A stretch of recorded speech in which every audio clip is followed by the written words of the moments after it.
俄罗斯急眼向委内瑞拉提供无人机，阻止美军行动。库皮扬斯克大捷，俄军17人被炸成俄战略失误，渗透部队成田线耗材。俄反对军奇袭地宫，普京后院起火。硬汉市长回归，激励乌士兵战斗。17%的电油产能被摧毁，俄开始闹油荒。印度减少20%俄石油购买量，俄战争机器即将停摆。俄记者预言莫斯科未来没有希望。以色列攻入哈马斯隧道，埃及4万大军严防难民涌入。精彩资讯马上开始。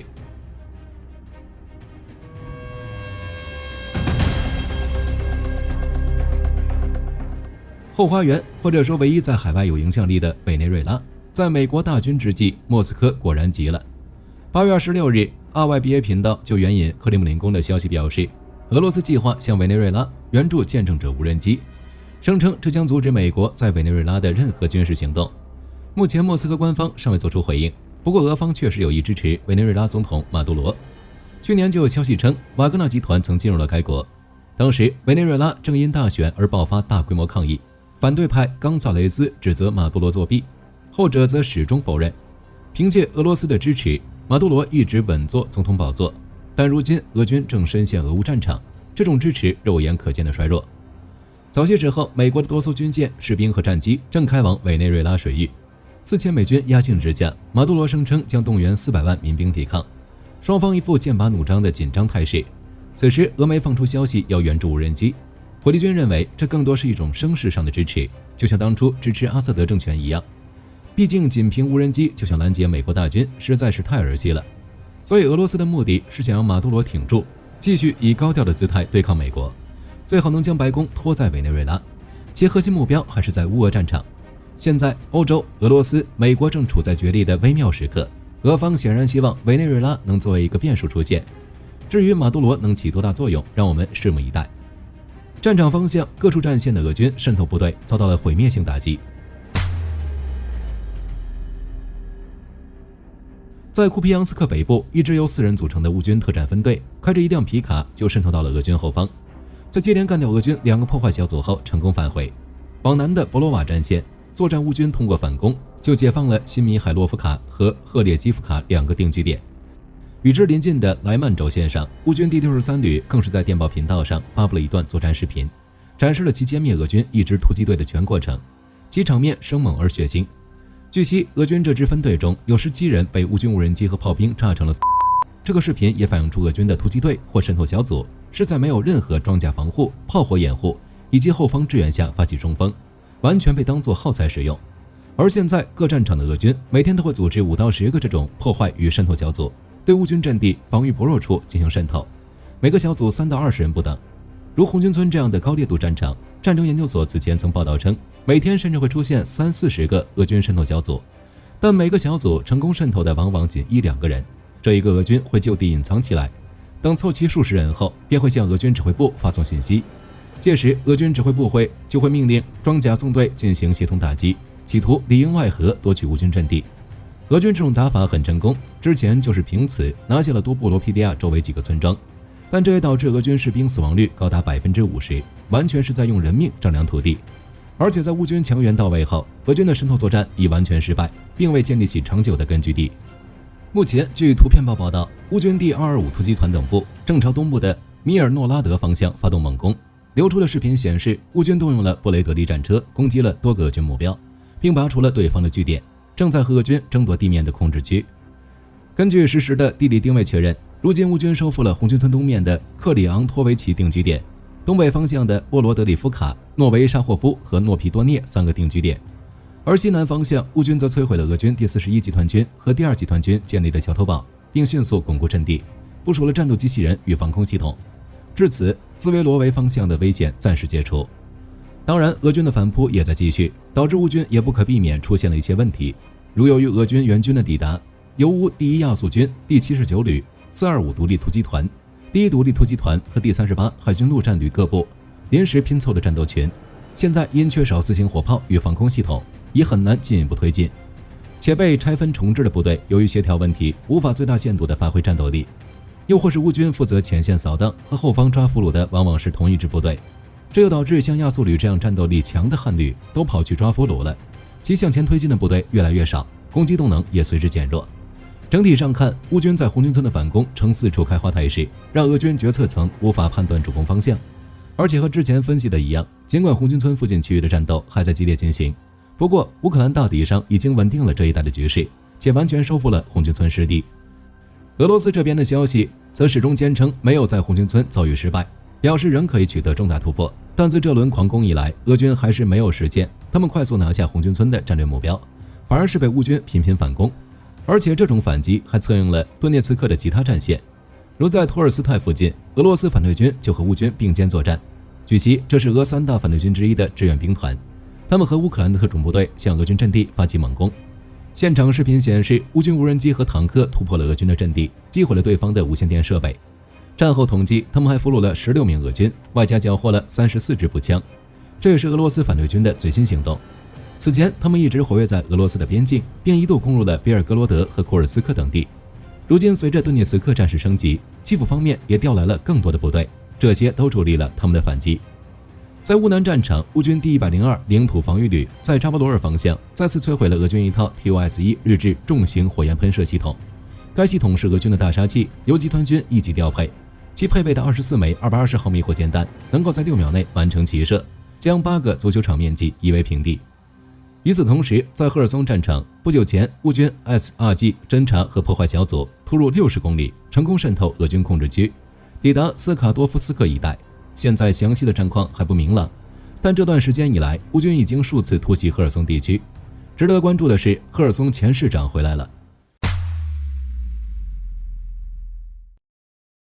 在俄罗斯的监狱里关押着诸多乌克兰硬汉，真正的硬汉，其中就包括赫尔松市前市长弗拉基米尔·尼古拉延科。2022年春，当赫尔松陷入战火，尼古拉延科市长被无情的逮捕，随后被关押在俄罗斯弗拉基米尔地区帕基诺市的一处惩教所，那里的每一寸空气都弥漫着绝望，但他的精神却从未屈服。因为或是乌军士兵告诉尼古拉延科的侄女，尼古拉延科原本应该在2022年通过交换获释，但他却将自己的名额让给了腿部患有坏疽，可能无法在监狱里活下来的战友。他的选择像一道闪电，划破了监狱的黑暗，但也刺痛了俄军冷漠的心。因为这次无私的奉献，俄罗斯政府在此后2年多时间里再也没有将尼古拉延科列入交换名单。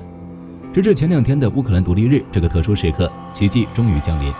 这位历经磨难、用生命诠释了英雄2字的硬汉市长，终于回到了他日夜思念的乌克兰，回到了他的家。只是监狱的苦难刻满了他的脸颊，让人心痛。但他的归来是乌克兰独立日最珍贵的礼物，是对所有为自由而战的乌克兰人民最深情的慰藉。他的精神将永远激励着乌克兰人民，在最艰难的时刻永不放弃为正义而战。有这样的硬汉市长，有这样团结的人民，谁敢说乌克兰会在这场战争里被打败？回到战场上，乌军空袭了克里米亚铁路枢纽，再度打击了俄军补给线。据开源情报报道，克里米亚的俄军设施再度遭到了乌军的针对打击，损失惨重。从目击者拍摄的视频看，遭打击的是战科一式的铁路系统，俄军铁轨及其附近的变电站燃起大火被烧毁，似乎还有数辆油罐车被波及。俄军的物流枢纽遭到严重破坏，进一步影响了前线俄军补给。其实5天前，乌军就曾突袭过战科一的车站，并击毁了20节从沃尔诺瓦哈开来的燃料车。无论是海上、空中、陆地，克里米亚正遭受今年以来最密集的攻击。而除铁路设施外，俄罗斯的能源系统也是乌军打击的重点，因为二者的关系都是相辅相成的。如罗斯托夫的代理州长尤里斯柳萨尔就表示，经过5天的奋力救援，他们已成功扑灭了新沙赫金斯克炼油厂的大火。过程中，俄方动用了超过400名消防员，外加150多台灭火设备。虽然大火已被扑灭，但这场该油厂史上最大程度的火灾已经带来了巨大的损失。最新卫星图像显示，新沙赫金斯克炼油厂西段已成为废墟，16个大型储油罐全部爆炸。该炼油厂年产能750万吨。而最新袭击中，乌军又发射近100架无人机袭击了莫斯科、图拉、利佩茨克、克拉斯达诺尔和罗斯托夫等8个地区，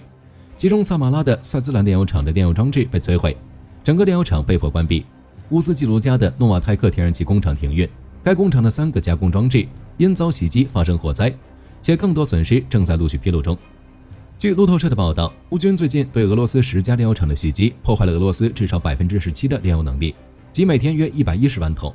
这不仅影响了俄方的能源出口，也导致其战争资源被削弱。更是造成了多个地区出现燃料短缺，引发了民众恐慌。此外，雪上加霜的是，俄罗斯石油的最大买主印度正计划减少对俄罗斯石油的购买量。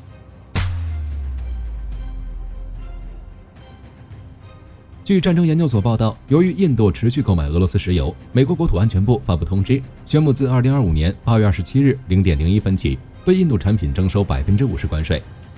据悉，印度是俄罗斯石油的最大进口国之一。印度目前从俄罗斯进口约37%的石油，高于2022年2月俄罗斯全面入侵乌克兰之前的2%。对此，彭博社报道指出，美国加征关税的计划旨在普京施加压力，迫使俄方重返谈判桌，结束俄乌冲突。面对突然提高的50%关税，印度政府强烈谴责了2级关税的不公正，同时仍期望通过外交途径推动和平谈判取得进展，以避免关税措施正式落地。印度方面明确表示不会停止采购俄罗斯石油。不过，彭博社8月26日报道称，印度炼油商正计划减少20%对俄罗斯原油的购买，以平息特朗普政府的怒火。报道称，印度的私营和国有炼油厂将把上半年平均日采购量从180万桶削减至140万至160万桶，用于10月及以后的装运。至于印度最终会继续减少还是增加俄罗斯石油购买，让我们拭目以待。不过，若是印度炼油商在之后的一段时间内继续减少对俄罗斯石油的购买，可能会严重限制俄罗斯为其战争机器提供资金的能力。而且对俄罗斯而言，如今其国内汽油价格上涨和利率下降，加上为维持征兵和增加国防工业基础劳动力而长期增加的付款，可能会导致通货膨胀飙升，削弱消费者购买力。中长期卢布贬值，并造成俄罗斯宏观经济进一步不稳定，这对俄罗斯是一个沉重打击。一名俄罗斯记者甚至预言了莫斯科没有希望的未来。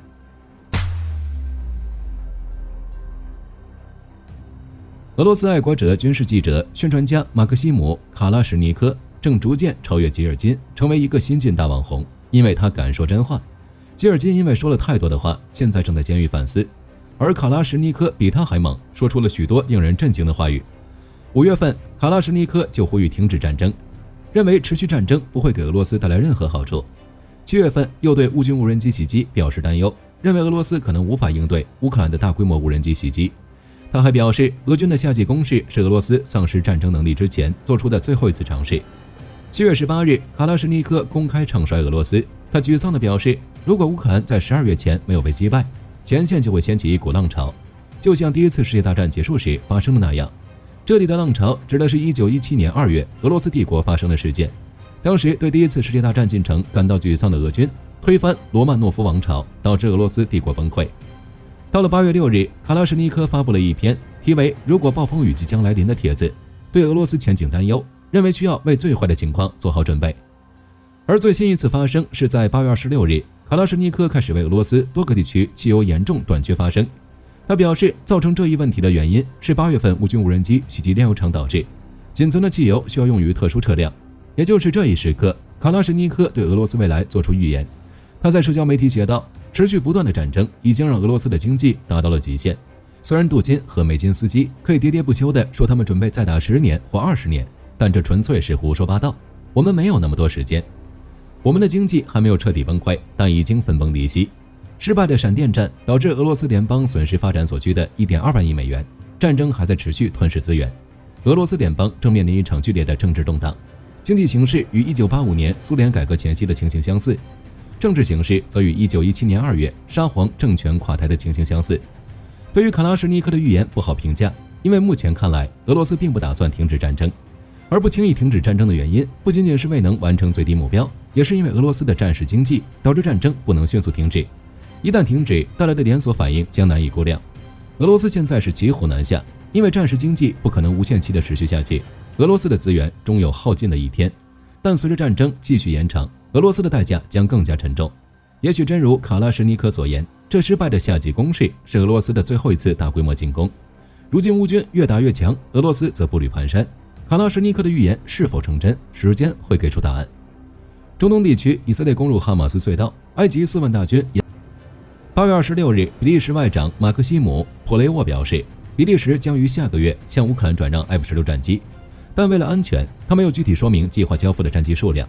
而比利时首相巴特·德韦福在今年4月曾表示，乌克兰将收到2架 F-16战机作为备件，明年收到2架，其余 F-16战机交付时间取决于比利时何时收到其订购的 F-35战机。此时，马克西姆·普雷沃还宣布，比利时将向乌克兰提供每年10亿欧元的军事援助，直至2029年。据悉，该援助计划包括未来几个月向乌克兰提供 F-16、一个扫雷艇、水下无人潜航器，以及参与所有关键能力联盟。同时，将投资乌克兰的基础设施和重建项目，并考虑投资乌克兰的国防工业。欧洲并没有减少对乌克兰的援助，反而继续增加援助，这对俄罗斯来说不是好消息。据德国基尔世界经济研究所统计，截至今年6月30日，在不计军售的情况下，欧洲已向乌克兰提供了1674亿欧元，美国则提供了1146亿欧元，而乌克兰 United 24网站累计获得捐助18.8亿美元，加上全球120多个国家1500万个人捐款以及未公开数据，乌克兰获得援助总额超过3300亿美元。而在安全保障方面，英国金融时报8月26日报道，美国高级官员近日表示，美国将准备提供战略推动者，如情报、监视和侦察、指挥和控制和防空资产，以支持未来欧洲主导的战后乌克兰安全保障。简单说就是，美国战后将支持飞机、后勤和地面雷达，帮助欧洲保护乌克兰及其本身安全。不过，该安全保证遭到了克里姆林宫高级官员一再拒绝，特别是北约国家军队入乌的此类保证。如俄外长拉夫罗夫在接受 NBC 采访时表示，不应让包括美国在内的北约国家对乌克兰的战后安全负责。俄外交部发言人玛利亚·扎哈罗娃也发表了类似看法。因此，战争研究所分析认为，克里姆林宫可能还会拒绝美国后洲官员正在讨论的美国后洲安全保障提案。通过欧洲布局，其显然不是想赶快打完仗，而是长期遏制俄罗斯，将俄罗斯消耗并压制，而俄罗斯却还在执迷不悟。火力军不明白俄罗斯凭什么相信自己能实现所有战略目标。好了，本期节目到这里就结束了。大家认为卡拉什尼克的预言会成真吗？欢迎在评论区留言讨论。我是火力军，下期再见。好的，各位观众朋友们，我们频道一直在聊真实的军事资讯和武器装备，后台也经常有朋友问，有没有值得推荐的入门级模型？今天就和大家分享一款近期接触到的产品。首先，它的外形还原度做得相当不错，比例准确，武器上的一些关键细节和标识也都有体现，材质也说得过去，拿在手上有不错的分量感。其次，它具备一定的可动性，对于理解基础操作原理有一定帮助，让它不仅是个静态摆件。综合它的做工和可玩性来看，价格确实比较亲民。对于想入门模型收藏，或者单纯想在桌上贴一个摆件的朋友来说，是一个性价比很高的选择。商品链接已经给你们上了，感兴趣的朋友可以自行了解。